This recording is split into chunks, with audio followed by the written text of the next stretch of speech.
necessarily need. You can put one if you want to make it look pretty, and it doesn't do anything for your mark.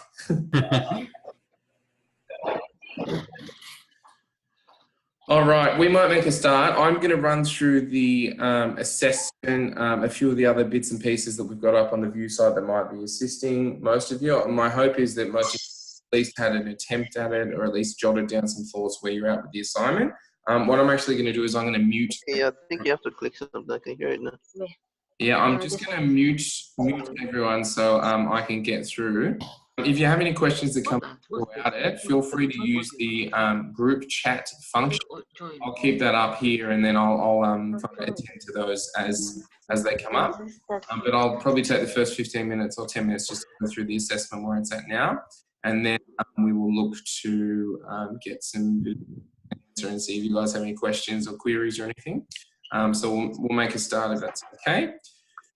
And so the other thing that you just need to know, if you do, I ask you to talk to me, which I will. You need to unmute yourself on Zoom. I'm sure most of you probably understand that, but just so you're aware. So I'll just do that. Good. So the first thing is I've got the just the announcements. I wanted to make a point of highlighting this. I've sent out 3 announcements in the last 2 weeks, particularly around the assignment. So the first one was the due date. There was two due dates somehow. There was one in the learning guide and then one on the view site. What we've done is, because we're more supportive of you guys and that was our error, we put it as the later date. So it's not due until Sunday evening, this coming Sunday on the 7th at midnight, so 11:59. So make sure that's, so you're aware that that's when it's due. The next thing was around this meeting, which you're all here. Then I've given you kind of a bit of a cheat sheet of how I would assume most of you should attempt that submission. So I've given you kind of stepped out the 7 steps I want you to follow just prior to doing the, to completing that assessment. So I'll just run through them now, but they have been sent to you as an announcement, and I would assume that you could just go through and check them off as you get through it. So check and recheck your assessment question, announcements, and other information related to your assignments. So 100% sure what you're doing. So I'll just tilt that so the light's not, I might move that. It's okay. The next thing would be to complete the first draft well in advance to make sure that you have a really good understanding. So I can hear someone talking and I need to mute them. Sorry, just because, make sure I mute all, good. That's okay. So complete the first draft well in advance. My hope would be that you've made an attempt on that now and have some words down on paper. I know that I've really stressed to the tutors to make sure that you were all aware that we only had 2 classes prior to this first assessment being due. That is normal. If I'm just going to put that out there, that's nothing new this session. That is always the way that we've run this in this unit. I've taught it for 3 years now, and it's always been the case that in the second, after the second tutorial, you have enough information there to go on with. Next, then we have to make sure you utilise the library's services. So I've highlighted here the proofreading checklist and also the editing checklist. They're just 2 PDF documents you can download and go through, and it's very much the same here. There's 10 items that you can just tick off to make sure you've done all the proofreading. The next item is that most of our students that are first year, first semester are unaware that you actually have access to what we call Studiosity, but it's actually Study Smart, and that's an online advisor who will actually go through your work and give you pointers, specifically focusing in on grammar, punctuation, spelling, and those kind of things that I guess we all, I know that particularly most of the students that are coming on board after some time off study or might have studied at different institutions around the world sometimes really struggle with. So I would really make sure that you get online and submit something through Studiosity. That can take up to 48 hours though. I do know one of the students submitted through there today and got it back within 6 hours, so it wasn't too bad. But at the moment, and considering that there is 170 of you in this unit, that potentially all of you might be submitting to Studiosity in the next few days. So really make sure you really try and get on top of it later. After that, and whilst waiting for feedback from Studiosity, it would be to look at the assessment rubric. We'll go through that in a minute and look to identify some holes and areas that you might want to improve your results. Attend to the feedback given to you by Study Smart and also the feedback you've made from the rubric, and then make sure that you submit to Turnitin and use Turnitin well in advance of that due date. So within Turnitin, if you're unaware of the service, there's plenty of YouTube videos that you can go and look at that will teach you to go through it. The library's got services there. At the library itself, you can actually go in and chat to some of the librarians, and they will walk through what Turnitin is and how to kind of edit your document to fix those errors it's picking up. Remember, Turnitin is more, the way that we approach Turnitin at this university is it's a service for you guys. We've actually paid more money to make sure that students can access the Turnitin report at other institutions around Australia that sometimes they use Turnitin as an assessment repository, but the teaching team are the only ones that are able to access the receipt there. So it's really important that you guys make sure that you go in and action that, because it is, sorry, there's someone else chatting again. Please just make sure if you've just jumped on for me that you keep yourself muted just till we go through. We will do a time for Q&A, but just to get through this as quick and easy as possible, and then you can kind of ask some questions. Again, if anyone has any questions right now, feel free to ask them in the chat function. But yeah, so submit to Turnitin well in advance, utilize Turnitin. It's a really, really important service. As most of you are aware that have done units with me before, I've come down very hard on plagiarism in the last few semesters. When you get your Turnitin report back, I would be aiming, particularly for this assessment, because there will be some things that are quite similar between assessment and assessment. We've given you some references, so they will be identical. I would suggest you need to be aiming for under 35%. That being said, you need to go in and actually check what that 30 to 35% is. If they're direct quotes you cut and paste from the internet or from another student's assignment or something like that, that will show up. That is what we see, and that's what you'll get in trouble for. Okay, plagiarism, there is no excuse. There's plenty of modules online, library website that you can go to and check it out. There's librarians there that are willing to assist you with that kind of stuff. So make sure that you use Turnitin and go through these 7 steps I put here. If you manage to get through all those 7 steps, I'm sure that it's going to really improve your mark. Each one of those steps has a reasoning behind it that's going to make our lives easier marking your assessments, but your lives easier as putting them together, particularly in these last few days where things are a bit frantic. So I'm on the view site now, and I'm going to go through just to assessment. So all of the information around the assessment is in this folder here. So I've given here we've got 2 PDFs that you can download. Assessment 1 I've already got open here, and it's just a PDF cut out of the learning guide of just the 4 pages of the assessment. So we'll go through that in a minute. There's a hints document there just on report writing. It's very general. It's been updated a little bit each year, but it is just general report writing bits and pieces. Then of most importance is in here the Helpful Informations portal. In here we've actually highlighted some other bits and pieces that might be of interest. If this might be your first time writing a report, there's some elements here about how to structure your report, the purpose and tone of a report.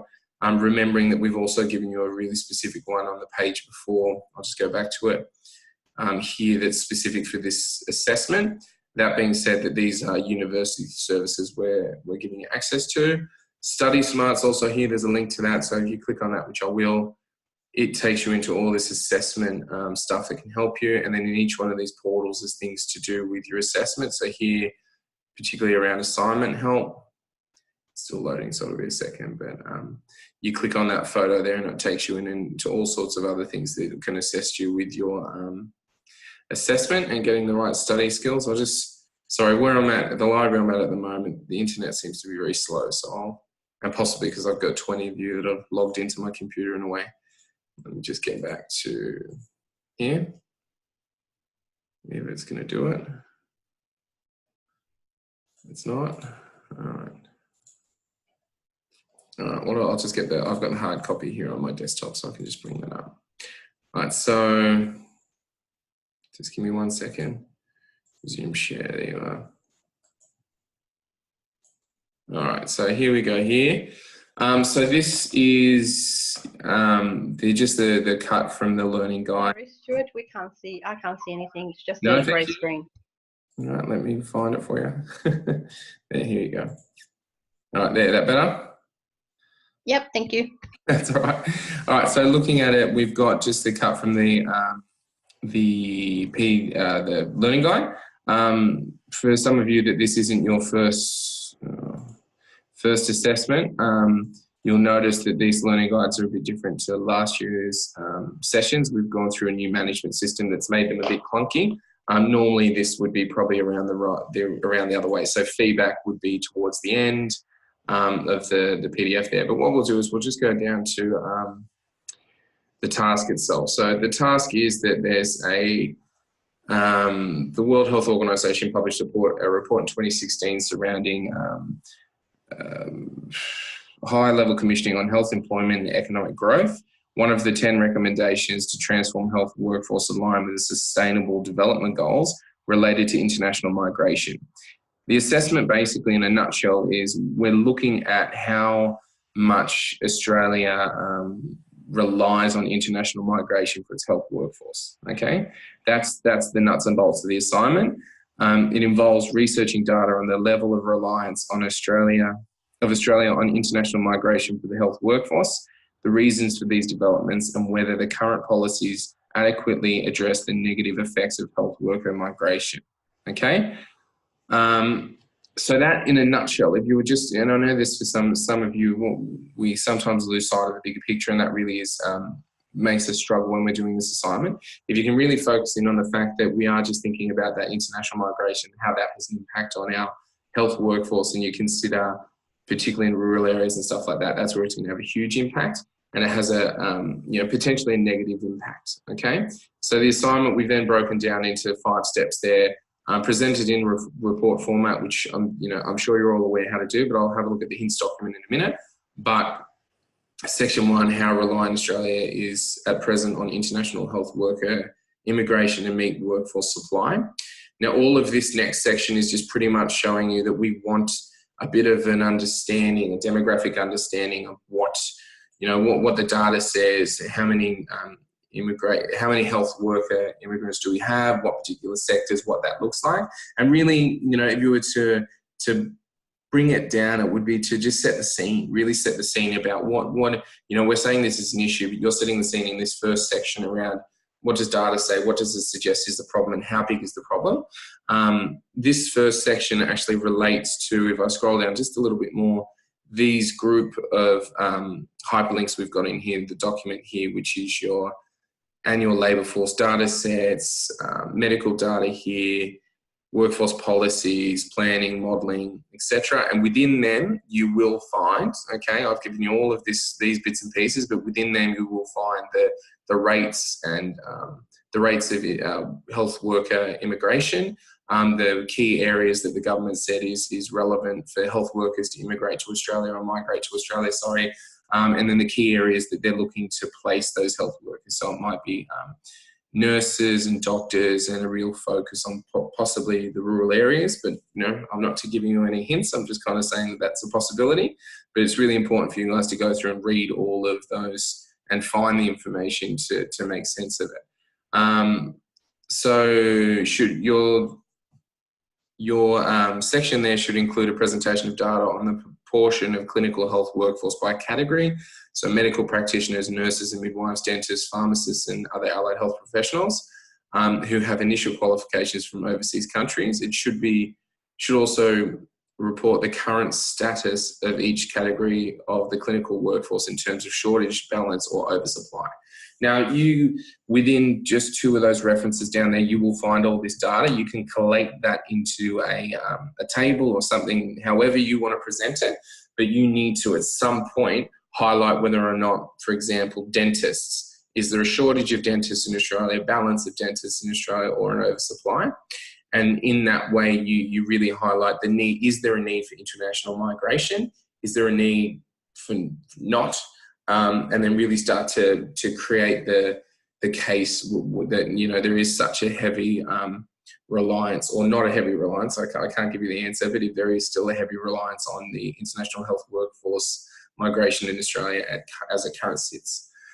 Then we go on to section 2. So section 1, yes, is probably the most difficult part, because we do ask you to do a lot more research and look through the data, but that is also why we've given you a lot of those resources already just in the PDF here. What are the current Australian government policies on international health worker immigration? So that's section 2. Then section 3, what are the reasons historically for this development within Australia? Section 4, are the current policies sustainable? And that's a really important part there. If you're unsure, you really need to focus in around what is sustainable policy development, particularly in workforce that has a bit of a different incarnation.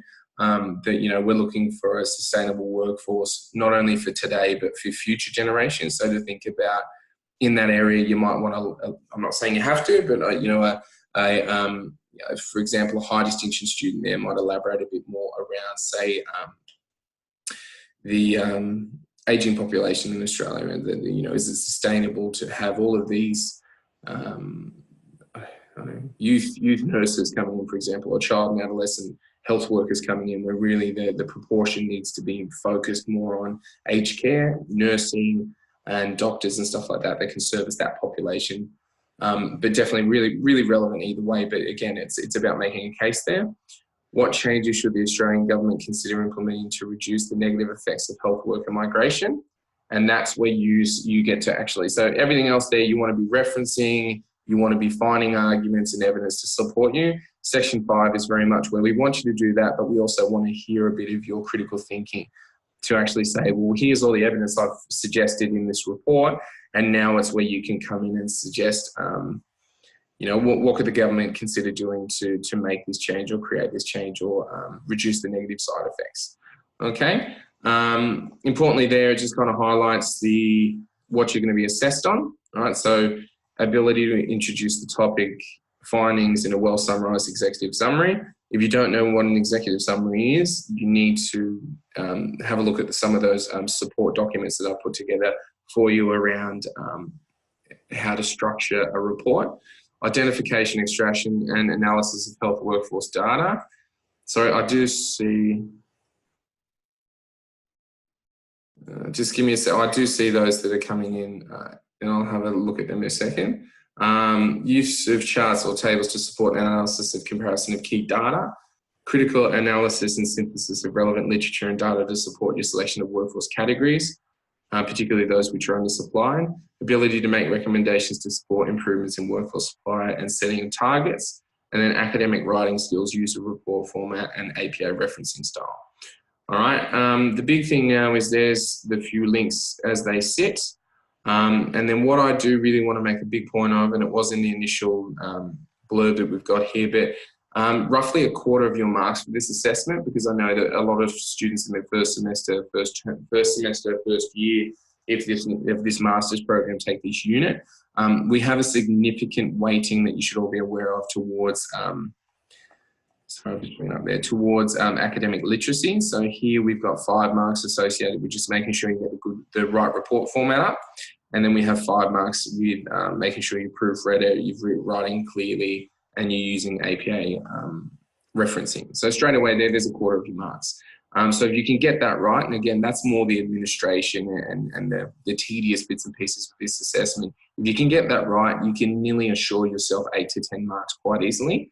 And then, so, you know, if you are really worried about the content, not sure where you've gone with it, or you feel that you're going off track, you've already assured yourself 10 marks and you can be a bit more comfortable. So that's an important thing to note. Then we've got the rubric points here: analysis of health workforce data by category based on initial place of qualifications, level of supply. That was the kind of table I would assume that you put together. That's worth 10 marks. Then we have evidence of wide and relevant reading from reliable sources to support policy analysis on international migration of overseas trained health workers, including policy position, historical developments, and level of sustainability. Again, there is literature out there. You just need to go and find it. I suggest you want to look at some of the international. So the World Health Organization has health workforce sustainability. That's where the initial report, the basis of the assessments come from. If you go on there, you'll find some other evidence that can support you in this assessment. There is a little bit of literature done that you'd probably be able to access from Google Scholar that would really help focus your assessment where other academics. Okay, thanks, Bessie. I'll have a look at that in a second. Sorry. Oh, I just lost the plot now.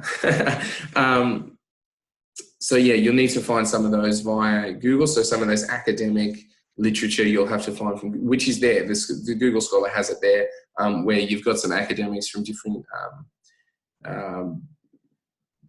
universities that have done, looked at the data and looked at trends and stuff like that, and produced reports and produced academic literature to support the evidence there. So making sure that you look not only at the World Health Organization, Health Workforce Australia as two major points of literature, but then also looking at what does actual academic literature suggest, and you might want to access that through either the library website, Google Scholar, however you see fit, but really to make sure you go through and search for those articles that are going to support these arguments you're trying to make. I suggest if you were just to go into Google Scholar and search around, international migration rates and health workforce in Australia, you'd probably find a couple of relevant articles there. So it is just about going and doing the work.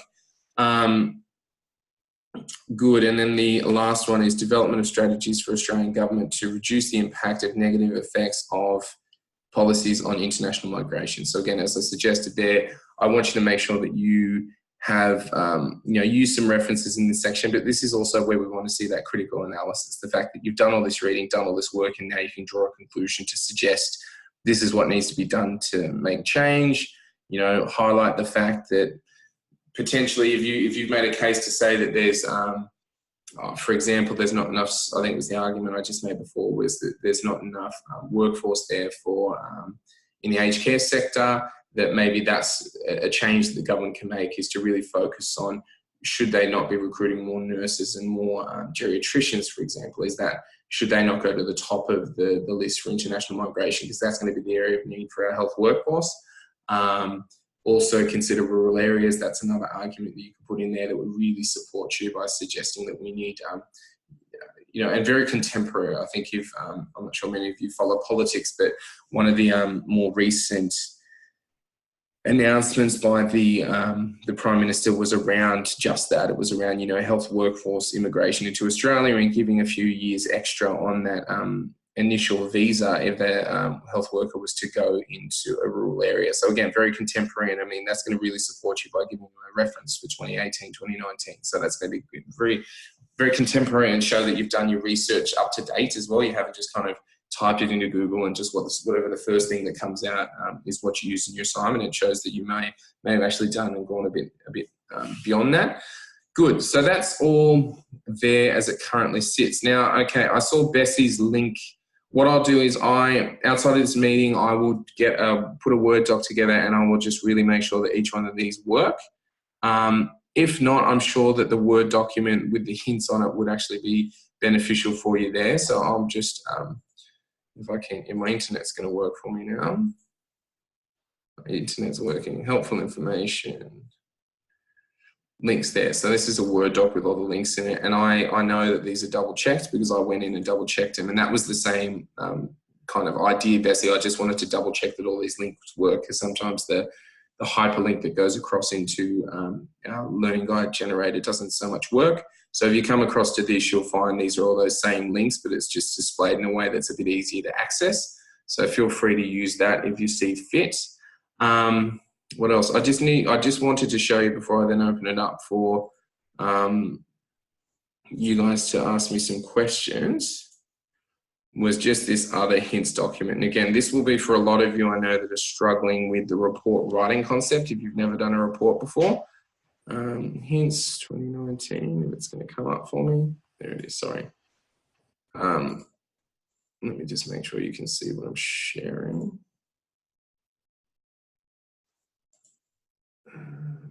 There, let me just get them up, sorry.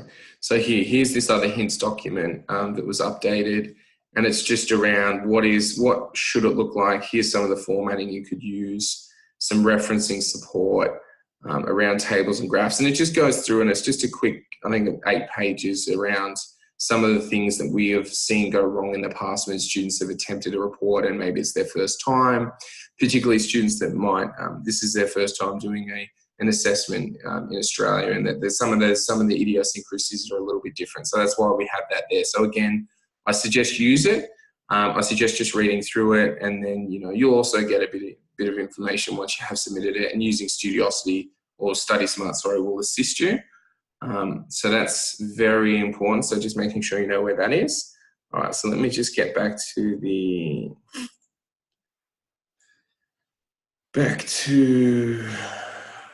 this one, sorry. And then I'll get the questions. I know there's a few questions come through, so I'll start to answer those. All right, so from the start, is there any written policy on international worker migration? Only skilled occupation this can be found. In US, there is a page on labour market, but in case of Australia, such data is not being found, please. There is. You need to find it. My suggestion there would be looking at the Health Workforce Australia website. I believe there is a report that they've published into exactly the topic we're doing. So you would have to go and find that. Mindful that the Health Workforce Australia, I think it was, what's the word? It was kind of closed down. It was a government entity that was closed down a little while ago, but yeah, making sure that you go in and actually search for that, you'll find it. It's still there and it's still contemporary. I think it's a 2016 document, so you should be able to find that quite easily. Can you explain question 3 again? Let's go down to question 3. Policies on international health worker immigration. It's finding exactly that. I don't know what more I can tell. I want you to go and have a look. Department of Health and Aging, health worker visa restrictions, visa requirements, that kind of stuff around, what is it that the government is suggesting is the areas of need at the moment for, straight migration to the country as a health worker. What does it look like? I think you can all take some time there. That section's probably going to be a paragraph or 2. But definitely it's just about really setting the scene on what it looks like. So you've just given us the data on what the issue is, how big the issue is, what it looks like in terms of immigration, supply, demand, those kind of things. The second stage is to talk about, well, what does that immigration thing look like? So what are they currently suggesting is, well, these are the kind of health workers we want in the country. And if you fall into that category, you can have immigration in this way, this way, or this way. Okay. Some of the links don't work. Yes. Use that Word document, please. Is there any universal criteria that could help us decide the status of workforce? No, that's you need to make that ruling. That's the idea, is that critical thinking idea, that you are reviewing the evidence that's in front of you. You're reviewing, you might even look at strategic plans or something like that for Australia's health and some of their strategic planning going forward into the next few years. And you could probably make a pretty strong judgment whether or not it's adequate or not.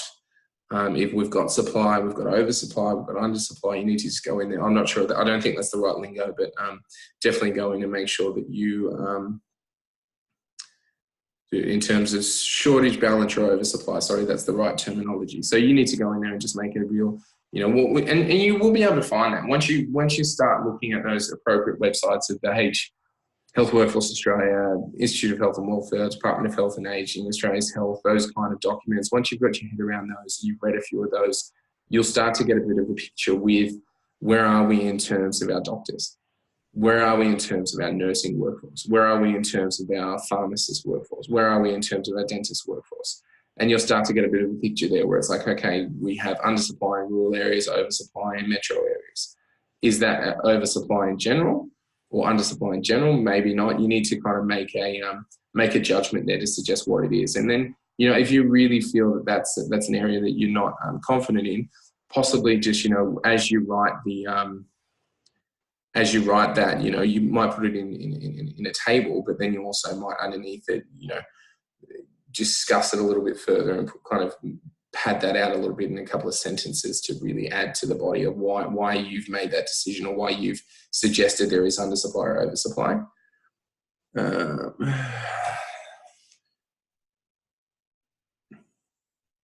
Yes, so in Galaxy 9, whoever that is, I think that's your phone, but that's okay. It talks about historical reasons for the development. Does this refer to the historical development for the policies?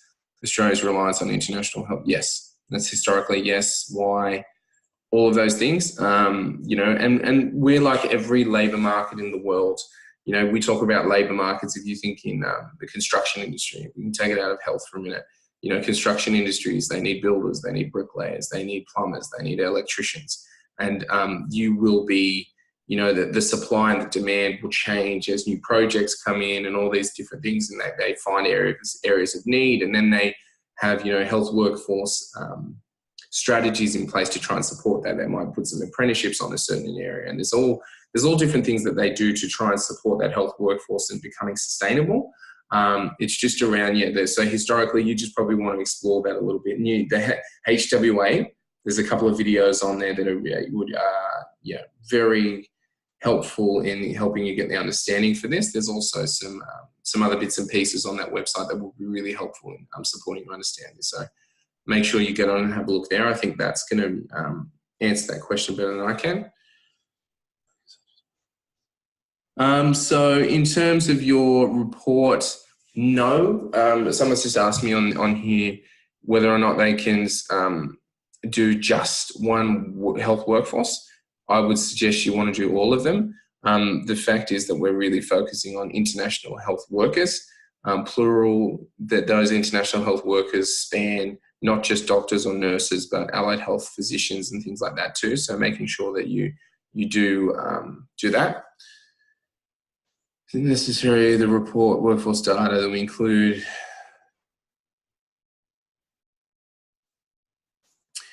So Raj has asked, is it necessary that the report data that we include for each of the categories be of the same year? No, and you will find that when you look at some of those data reports, you'll find that the data is from all over the place. It's a smattering over the early 2000s to 2014-ish. When they've had data, that's when it's been put into some of those reports, and you're just going to be utilising some of those same things. So you just try and look for the most up-to-date data. I mean, in an ideal world, I'd love it to all be 2016 data, and whereas as contemporary as we can be. But the fact is, there might not have been a report into dentists and international migration since 2010 or something like that. So we are very much stuck to what's available.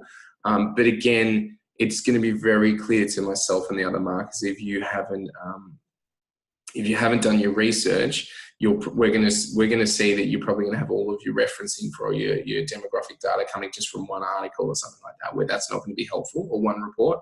And you really need to make sure you're going to do the background research here. Is the executive summary part of the total word count? In a quick answer, no. It's not. That being said, I always take the approach, your executive summary is probably only going to be 150 to 200 words, depending on how well you write it or not. And it's supposed to be very much a quick A to Z of what's going to be in your report. I would suggest, no, it's not. But if you're really struggling to make word count, I'm happy for you to include it. It's that kind of thing where, no, that's a bad way to say it. Let's just say no, the executive summary is not counted. You can do more, have more words for inside your actual report. Other words in our table or diagram part of the word count. Tables and diagrams, you can disregard them. Yeah, that's okay. I'm getting through these questions.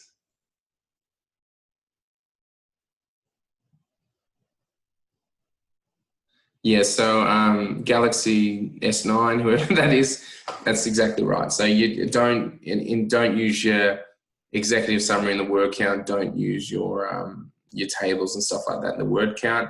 If you have done a lot of research, you'll probably find you're going to have a lot to say. I would suggest that maybe look at some of those paragraphs, the way you've structured some of the answers, and maybe just make sure you're very specific. Okay. Realistically, we know that the question one we've got here is going to be a lot of your word count because it's going to have all the data and stuff in it. So make sure that is the majority of where your word count sits, and then those other ones can kind of come after that. How many words should the executive summary include? I mean, that's, usually we say about the same as roughly 10% of your assessment. So 200 words would probably be appropriate there. Is there a 10% extra leeway? Yes, there's a 10% extra leeway. Yeah, you get the 10%. That makes sense, doesn't it? How many references should we have? Let's have a look at the rubric. That's the best place to go with that. Analysis workforce data, correct in-text referencing. If it's there, is it there?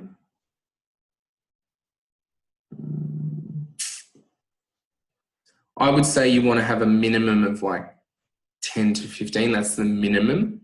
But then, if you've really done your research, you're probably going to have nearly 20 references for this assessment. But again, I know that some of you are very time poor, and I know that from a couple of students that have been emailing me, they might only be starting this assessment now, and I know it's not attainable for them. There isn't a finite number of how many references we need, but you will see evidence of additional reading to support. We want a wide, relevant reading from reliable sources. If you've got 20 references, that's going to put you're well on the way to a distinction or a high distinction. So you just got to understand that's there too.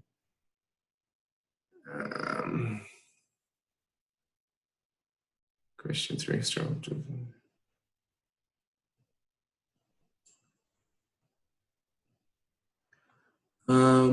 I'm just reading these to make sure we've got everything covered.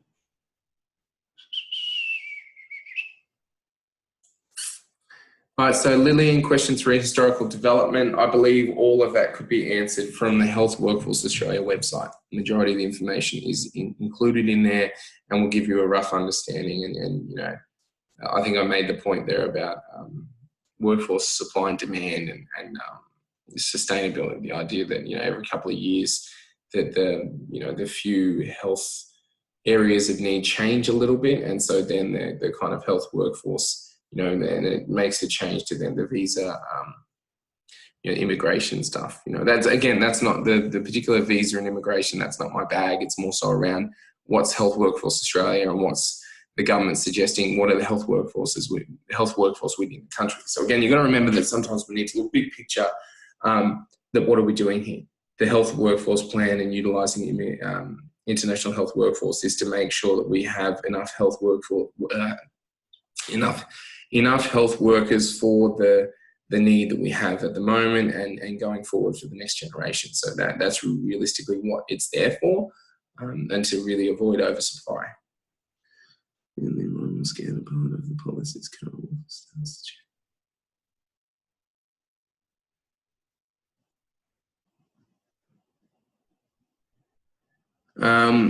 Faraz, you've asked around where do we go to find current policies on immigration? Research it. That's my answer there. I feel I have given you a lot for this assignment. I do want you to do some work, so I'm not going to answer that one too. But yeah, research it. You will find that quite easily if you switch on a little bit and think, well, where would that information be? Okay.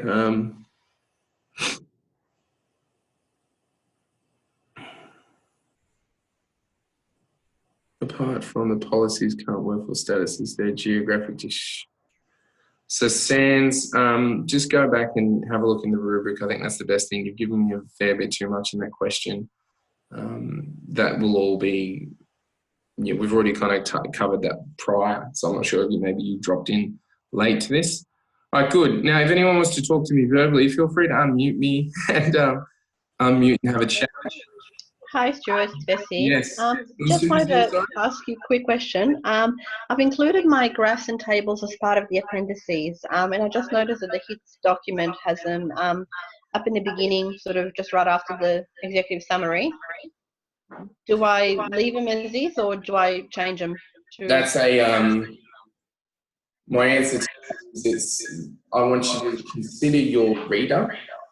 Don't so much consider me as the reader, but just consider the reader in general. Do you want them to have to flick back and forth to an appendices when you're relating to something in text? Probably not. So it's probably, just think of the ease of reading, that if you have them in text, breaking up the paragraphs, it probably looks more like a traditional report as well. So I'd probably move them. That being said, it won't impact your mark. It's more around that's probably a bit easier for the reader and the marker, and that's definitely what you want to do, is make it easy for us to give you marks. You could, yeah, it's entirely up to you. Sorry, I know that didn't really answer that for you, did it? Move them. Yeah. I mean, it's not a problem. It's just that always, whenever I've done reports, they've never meant to include graphs and tables in the actual text. They're always part of the either appendices or, as you suggested, sort of part of the front, and they're kind of separate entities rather than being inside the text. But I mean, it's easy to move them around.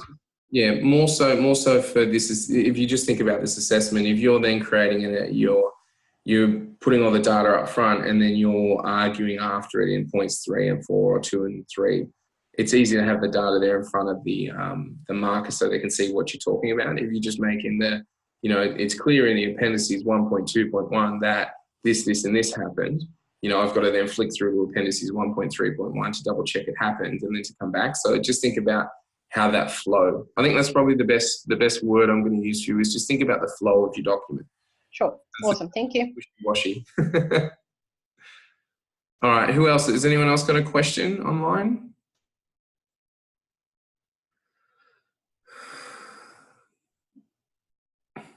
Oh, real silent. If you do have a question, you just got to unmute yourself, and that's probably the best place to start.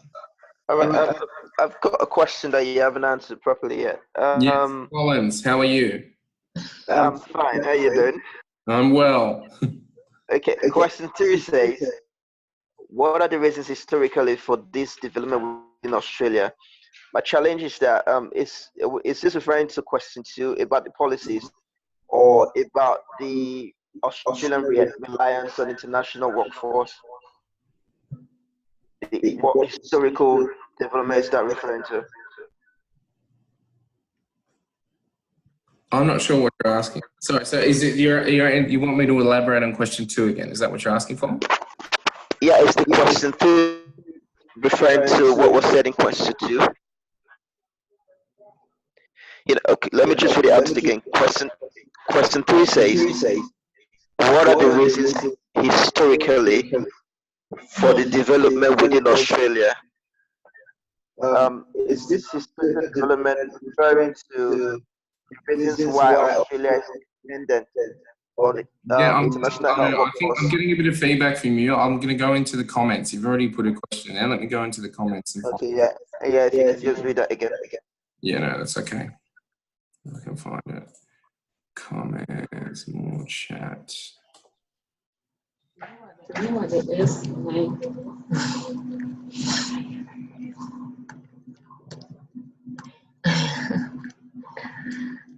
No.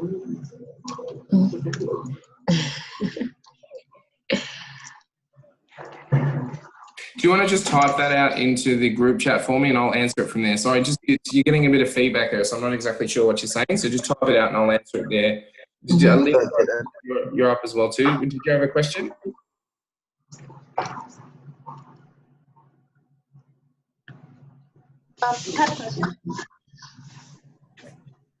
Hello?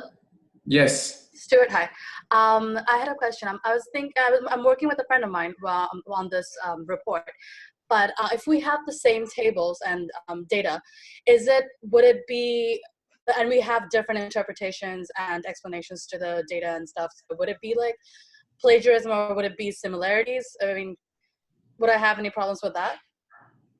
No, as long as you don't, as long as you haven't done the table together and then both copied and pasted the same table into your assignment, it won't come up as identical. So just make sure that you might want to, that's the best way to say it. Just make sure it is different enough.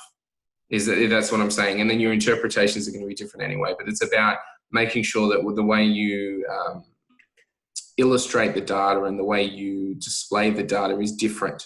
Even the way that you, the column structure and the way in which you structure the table itself, make sure that's different enough that it, because realistically, that's what I meant about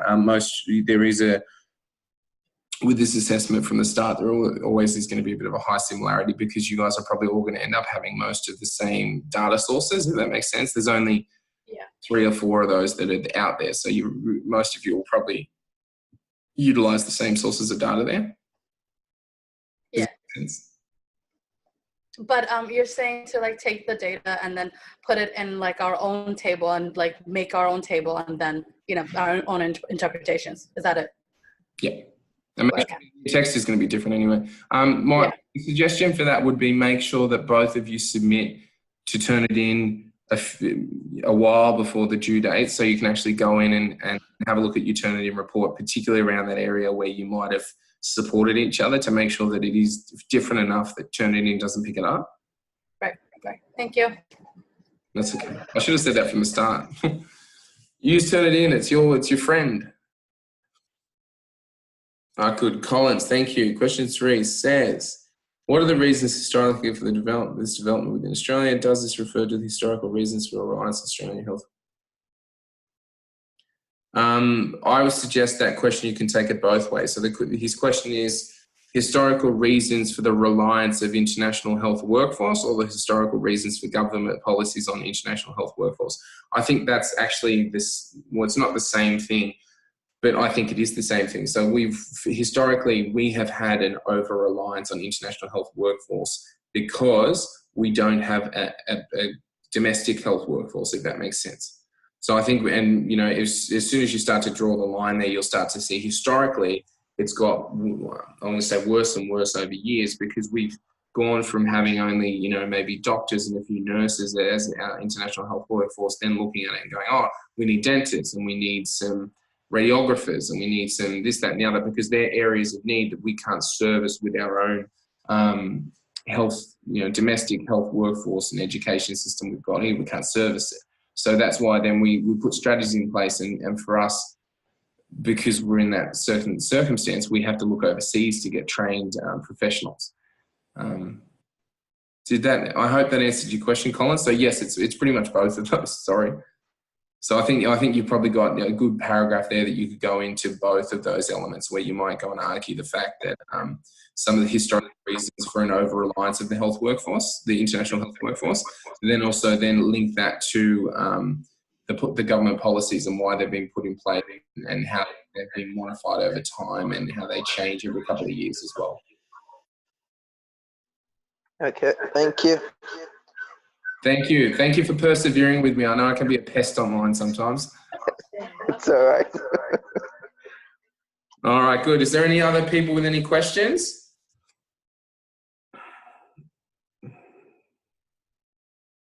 All right, that's fine. I just want to show you, the last thing I do want to show you is new sharing my,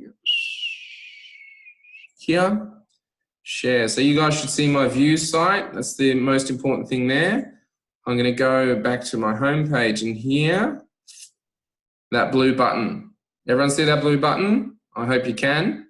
That is the most important blue button. That's the same link I've got you to Studiosity, but you literally click on that blue button, continue. It's going to ask me to put a PIN number in. I haven't got an account, so it doesn't matter, but it's asking you to create a PIN number, and that's where you can submit your assignment. I really, I'll beg. Do you want me to beg? I'll beg. I really want all of you to make sure you submit that. Even if you feel that you're very competent with the English language, your spelling and grammar and things like that. In my assignments, I still use these kind of services because they always pick something up that I think I've forgotten. When you there's an old saying about when you look at a document for long enough, you see it as perfect, but there is still a lot of issues that need sorting out.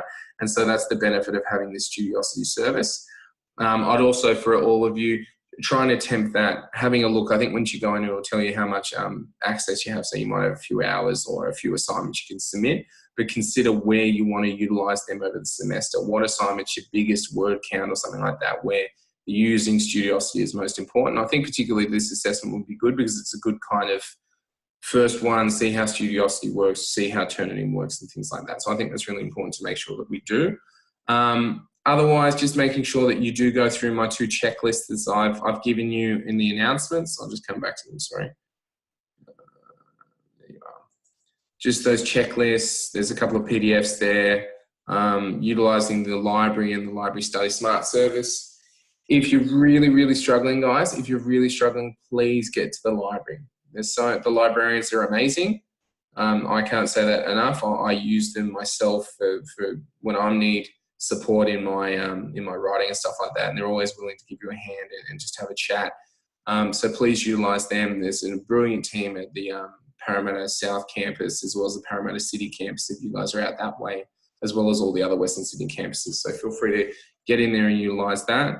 I guess the other thing that I've got to say is I'm going to put an announcement up tomorrow or tonight once I find it around extensions and special considerations. I know life gets a bit tough. Yes, the study help is available over the weekend. I know life is going to get a bit tough over the next couple of days because you've got to get this assignment done. Please note that an extension or special consideration will only be granted in the specific circumstances around illness, misadventure, things like that. And I will put an announcement up that really spells it out how what's appropriate and what's not appropriate. Just because you're overwhelmed doesn't necessarily get you an extension. And it's one of those things that I really want you guys to focus on, really pushing hard in the next few days to make sure that you can, get all those things through and get this assignment submitted well before Sunday, hopefully, and give yourself a bit of a weekend and a break, refreshed, ready for next week. I think that's about it. Raj has just asked, can we have an access to any sample of this assignment? No. The reason behind that is if I'm sure I had an assignment sample where the author went through and targeted the age, the rural health as a big issue or aged care as a big issue, I'm sure all of you would probably follow that line of argument, whereas we want you to kind of think a bit broader than that and really do your own research and get to that. Otherwise, well done, guys. Thanks so much for coming along. Good luck with your assignments. If you do need anything in between now and then, that's submit the assignment. Well, it doesn't matter if you do it in PDF or Word. I do it in Word. I think that's a bit easier. Then you don't have to stuff around with two types of submissions. But yeah, outside of that, guys, have a good one. Good luck with it. If you do need any support, you can email us. I'm not sure how, if I've got 100 of you emailing me, how well I'm going to be able to get back to all of you, but I will do my hardest. That's about it. Thank you for coming along. It's the Thursday night. We should all be out shopping and enjoying ourselves. So good luck with the assessment, and I'll catch you all next time. Thanks, Stuart. Thank you.